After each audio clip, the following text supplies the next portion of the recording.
طرف، پھر آگے پیچھے ہو کے جگہ بنا کے زمین کو چیرتا ہوا نبی علیہ السلام کی بارگاہ میں آ گیا، اور نبی علیہ السلام فرمایا بتا میں کون ہوں؟ فرمایا کہ لا الہ الا اللہ محمد رسول اللہ، کہ میں گواہی دیتا ہوں اللہ کے پکے اور سچے رسول ہیں۔ یہ کون گواہی دیتا ہے؟ شجر۔ اب پتھروں کی بات آ جائے، مشہور بات تو ہے لیکن میں اس کو اپنے انداز میں بات بیان کرتا ہوں۔ ابو جہل جو تھا نا، کیا کہتا تھا ابو جہل؟ کہنے لگا اے محمد صلی اللہ علیہ وسلم، میں مانتا ہوں کہ آپ یہ جو باتیں کہتے ہیں ٹھیک ہوں گی، لیکن میرے ہاتھ میں جو میری مٹھی میں ہے وہ بتاؤ کیا ہے؟ اچھا آپ دیکھیں، یہ جو لائٹ ہے نا، لائٹ جب اس کو کوئی جلائے گا تو جلے گی یا خود ہی جل جائے گی؟ وہ بولیں تو صحیح۔ یہ سپیکر کو کوئی آن کرے گا تو بولے گا یا اس سے پہلے ہی بولنا شروع ہو جائے گا؟ یہ اے سی کو کوئی آن کرے گا تو چلے گا یا ویسے ہی چلنا شروع ہو جائے گا؟ اس کا مطلب ہے اس کی پاور کسی اور کے پاس ہے، یعنی جب تک اس کا بٹن نہ دبائے اس نے بولنا نہیں ہے۔ بتائے تو صحیح ذرا، وہ جو پتھر ابو جہل کے ہاتھ میں تھے ان کا بٹن کس کے پاس تھا؟ ہائے کس کے پاس تھا بٹن؟ وہ خود نہیں بولے، نہیں خود نہیں بولے، پہلے سے ٹیپ کرنا نہیں شروع کر دیا۔ نہیں فرمایا کہ محبوب علیہ السلام جب تک تیری زبان سے نہیں نکلے گا یہ نہیں پڑھیں گے، تو کہے گا بول تو بولیں گے، تو کہے گا نہیں بول تو نہیں بولیں گے۔ میں ابو جہل اگر میں بتاؤں یا جو پتھر ہے وہ بتا دیں، پتھر یہ بات سنتا رہا۔ ابو جہل کی مٹھی میں جو پتھر تھے وہ مصطفیٰ کریم علیہ السلام کی باتیں سنتے رہے، پہلے نہیں بولے۔ نہیں جوش تھا، جذبہ تھا کہ فوراً بول پڑتے۔ نہیں میں تم نے بولنا نہیں ہے جب تک میرا محبوب اشارہ نہ کرے، تمہاری لب کشائی نہیں ہونی چاہیے۔ نبی علیہ السلام نے ارشاد فرمایا کہ بتا، میں بتاؤں یا جو تیری مٹھی میں ہے؟ جو تیری مٹھی میں وہ بتائے۔ کہنے لگا اگر وہ بتا دے تو بات ہی بڑی کمال ہے۔ پتھروں نے اپنے نصیب پر ناز کیا، ہائے پتھروں نے، خدا کی قسم اللہ اگر عقل دے دے تو پتھر کو بھی دے دے، بے جان کو بھی دے دے، اگر نہ دے تو پتھروں کو ماننے والوں کو بھی نہ دے۔ نبی علیہ السلام نے کہا بتاؤ میں کون ہوں؟ پتھروں نے کلمہ پڑھا، کلمہ جیسے پڑھا لا الہ الا اللہ محمد رسول اللہ، ابو جہل نے کیا کیا؟ فوراً پتھروں کو پھینک دیا۔ یہ کیا؟ اب یہاں پر بزرگ فرماتے ہیں کہ اس نے نہیں پھینکا، پتھروں نے گوارا نہیں کیا اتنے ناپاک ہاتھ کے اندر کلمہ پڑھنے والے رہ جائیں۔ پتھروں نے نہیں گوارا کیا کہ ایسے خبیث کے ہاتھوں میں بھی رہ جائیں۔ اس لیے بندہ مسلمان محبت رسول پر، صرف محبت رسول پر ایمان کا دار و مدار ہے۔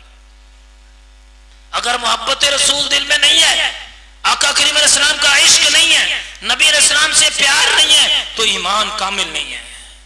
شاید ہو سکتا ہے کہ نہ سمجھ آئے بات، لیکن سوچیں جو عورت بیوہ ہو جائے کیا اس کا کوئی بچتا ہے؟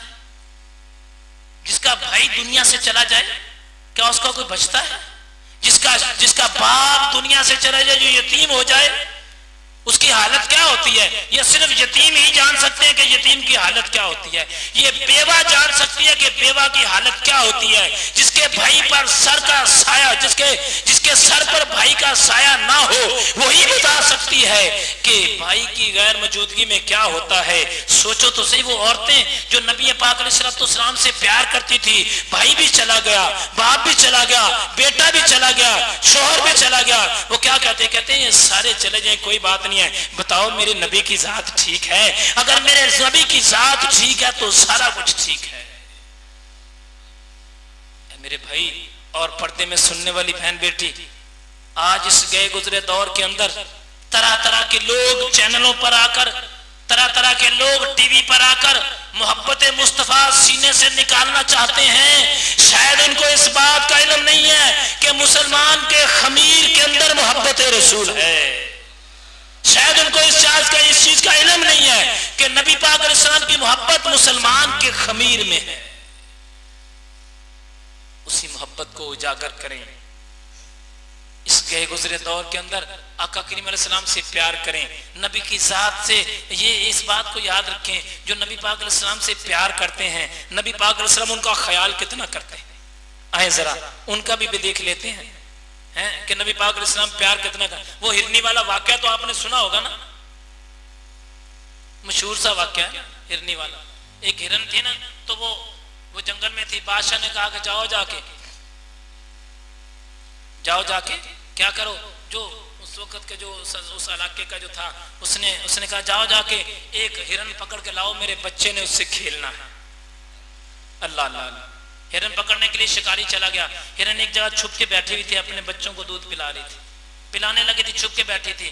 اس شکاری نے اس کو پکڑا اور لے کے چلا گیا. راستے میں ایک جگہ پر جا کے بیٹھ گیا تو نبی علیہ السلام کی ذات وہاں سے گزری.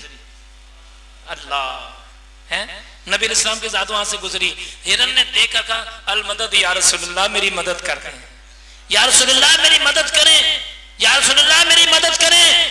نبی پاک علیہ السلام نے رکے, فرمایا کیا بات ہے؟ عرض کی ہرن کہتی ہے, ہرن کہتی ہے یا رسول اللہ صلی اللہ علیہ وسلم, میرے بچے بھوک سے بلبلا رہے ہیں, پیاسے اور بھوکے ہیں میرے بچے, شکاری مجھے شکار کر کے لے آئے.